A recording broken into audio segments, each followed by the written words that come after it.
Dear students of class 12th, welcome back again. Chapter number 9 अंतर्राष्ट्रीय व्यापार international trade. आपने व्यापार शब्द पहले भी सुना होगा, थोड़ा बहुत उसके बारे में जानते हैं, लेकिन हम विस्तार से इसके बारे में पढ़ेंगे और अंतर्राष्ट्रीय और देशीय व्यापार में क्या फ़र्क है। यह एक तृतीय क्रियाकलाप है, तीसरे प्रकार का काम, जिसका मतलब है वस्तुओं और सेवाओं के स्वैच्छिक आदान प्रदान से। व्यापार में हमेशा दो पक्ष होते हैं, एक विक्रेता और दूसरा खरीदार। व्यापार दोनों पक्षों के लिए समान रूप से लाभदायक होता है, लेकिन जरूरी नहीं कि लाभदायक ही हो, कई बार नुकसान भी उठाना पड़ सकता है। व्यापार दो स्तरों पे किया जाता है, एक राष्ट्रीय और एक अंतर्राष्ट्रीय, यानी देश के अंदर और देश के बाहर।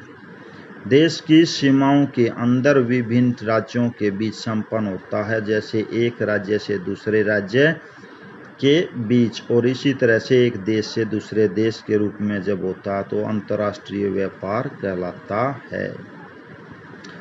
बच्चों, बहुत सारी ऐसी चीज़ें हैं जो अंतर्राष्ट्रीय लेवल पर हम अपने देश से विदेशों में भेजते हैं, जिसको एक्सपोर्ट कहा जाता है, और बहुत सी चीज़ें हैं जो विदेशों से हमें खरीदनी पड़ती हैं, उसको इंपोर्ट कहा जाता है, आयात और निर्यात। तो अंतर्राष्ट्रीय व्यापार का महत्व क्या है? आपने 10th स्टैंडर्ड में ग्लोबलाइजेशन, भूमंडलीकरण पढ़ा होगा। उसका यही मकसद है कि एक देश का दूसरे देश के साथ आर्थिक रूप से व्यापार, किसी देश की आर्थिक उन्नति काफ़ी हद तक उसके विदेशी व्यापार पर निर्भर करती है। यहाँ थोड़ा सा मैं आपको विषय से हटकर बताना चाहूँगा, जैसे कि हमारे देश ने राफेल हवाई जहाज, लड़ाकू हवाई जहाज खरीदे हैं, तो एक राफेल की कीमत लगभग 1742 करोड़ है। अगर 40 से 50 राफेल इंडिया खरीदता है, तो जिस देश से हमने ये खरीदे हैं उसके लिए बहुत मुनाफे का सौदा होगा, और हमारे को क्या फ़ायदा होगा कि हमें अपने जो डिफेंस है, सुरक्षा है, उसमें मजबूती मिलेगी। तो अंतर्राष्ट्रीय व्यापार की एक परिभाषा है, अंतर्राष्ट्रीय व्यापार को किसी भी देश के आर्थिक विकास का बैरोमीटर कहा जाता है। कच्चे माल के स्रोत, नए नए व्यापार बाजारों की तलाश में अनेक जल व स्थल मार्गों का विकास हुआ है। इससे अनेक व्यापारिक नगर एवं बंदरगाहों का विकास हुआ। बंदरगाह, पोर्ट, जहाँ पर समुद्र तट के पास वस्तुओं को लाने और ले जाने के लिए जेटी होती है। साम्राज्यवादी ताकतों को व्यापारिक मनोवृत्ति के कारण उपनिवेश स्थापित हुए। उपनिवेश कॉलोनियल, जैसे भारत ब्रिटिश का कॉलोनियल था। व्यापार के लिए विभिन्न सांस्कृतिक समुदायों के बीच से आने से उनकी भाषाएं, कलाएं, विचार, दर्शन, तकनीक व सभ्यता एक दूसरे के करीब आए। आज हर घर में कोई न कोई इंग्लिश मैन मिल जाता है। क्यों? क्योंकि यह अंग्रेज़ों की देन है। वो काफ़ी लंबे समय तक भारत में व्यापार किया, यहाँ से माल वहाँ पर लेके गए, और इस बीच हमारे लोगों के बीच भी एक भाषा का जन्म हुआ, जिसको हम इंग्लिश, अंग्रेजी कहते हैं। और आज ग्लोबली तौर पर, वैश्विक तौर पर बच्चों, यह एक कॉमर्शियल लैंग्वेज बन गई है, वाणिज्य की भाषा बन गई है, कि इसके बिना हम अपने भावों का आदान प्रदान नहीं कर पाते। और जिस बच्चे को अच्छी इंग्लिश नहीं बोलनी आती, तो वो इंटरनेशनली लेवल पर अच्छे जॉब्स या अच्छा मुकाम हासिल करना थोड़ा मुश्किल हो जाता है। अंतर्राष्ट्रीय व्यापार का अर्थ क्या है?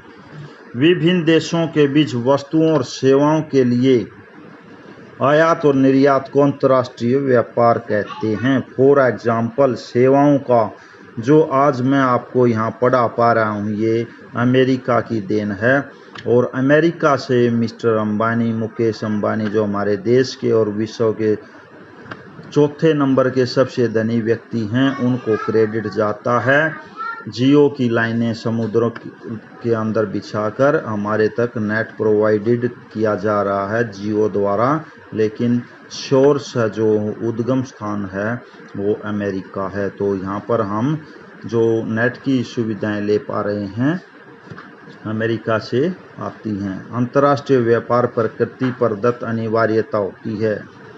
कोई भी देश पूर्ण रूप से आत्मनिर्भर नहीं हो सकता। बिल्कुल सही बात है। किसी भी देश के अंदर कितना भी संपन्न क्यों ना हो, किसी न किसी चीज की उसको जरूरत रहती ही है। अब है अंतर्राष्ट्रीय व्यापार का इतिहास पढ़ लेते हैं थोड़ा सा।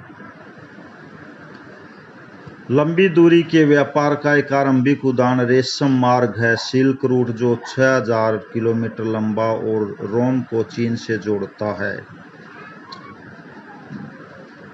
व्यापार इस मार्ग पर चीन में बने रेशम व्यापारी रेशम, रोम की ऊन और भारत, पर्शिया, ईरान एवं मध्य एशिया के अंदरूनी भागों में स्थित स्थानों से प्राप्त बहुमूल्य धातुएं, महंगी वस्तुओं का परिवहन करते थे। रोमन साम्राज्य के टूटकर बिखर जाने के बाद 12वीं और 13वीं शताब्दी के दौरान यूरोपीय वाणिज्य में वृद्धि हुई। समुद्रगामी युद्धपोतों के विकास के बाद यूरोप तथा एशिया के बीच व्यापार बढ़ा तथा अमेरिका की खोज हुई। 15वीं शताब्दी से ही यूरोपीय उपनिवेशवाद शुरू हुआ। भारत की तरह अमेरिका भी उपनिवेशवाद का शिकार था। वस्तुओं के व्यापार के साथ ही व्यापार के एक नए स्वरूप का उदय हुआ जिसे दास व्यापार कहा जाता है। यहाँ पर कुछ छोटी छोटी कहानियाँ हैं। भुगतान के अजब गजब तरीके आज भी जिंदा है। वस्तु विनिमय बार्टर सिस्टम जो आप 10th में पढ़ चुके हैं। आपका नमक खाया है सरकार की, जिसके से यहाँ काम करते हैं उसके साथ गद्दारी नहीं। बिक्री तथा किराए पर छोड़ने के लिए सोमवार किस तरह से ये एक होल्टन बनाया हुआ है। देखिए इसको। सोमवार 18 मई 1829 के दिन सार्वजनिक नीलामी के तहत निम्नलिखित 3 दासों हनीबाल, विलियम और नैन्सी को बेचा जाएगा। किराए के लिए 11 पुरुष एवं महिला दास दासियां भी उपलब्ध हैं। तो बहुत ही खराब सिस्टम था। लोगों को भी बेचा जाता था। आज भी अफ्रीका के कुछ भागों में दास प्रथा है और लोगों का इसी तरह से शोषण किया जाता है, जो कि एक शर्मनाक बात है। अंतर्राष्ट्रीय व्यापार के अस्तित्व के कारण हम ये कल पढ़ेंगे बच्चों, और आगे का इसका हिस्सा।